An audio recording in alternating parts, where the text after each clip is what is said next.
Before you do any additional research, what really helps with this process is understanding a few data points so that your website can be set up to be optimized for your business.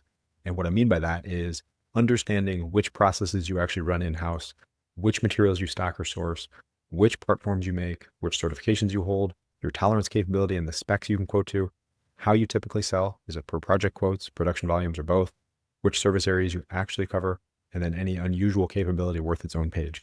The reason why it helps to understand all of this information before doing the optimization process is it makes no sense to have content on your website that you do not want to actually quote jobs from. And it makes no sense to talk about certifications you don't have.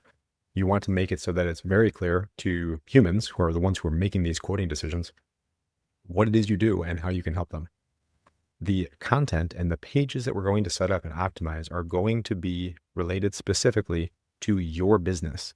So if you sell custom metal parts made to a drawing and you get paid on quote jobs and you build the parts and then ship them, and your buyer is looking for a manufacturer that can make their part, that's different than somebody who has material in stock and supplies the parts and they're looking to place an order on like an e-commerce website, for example.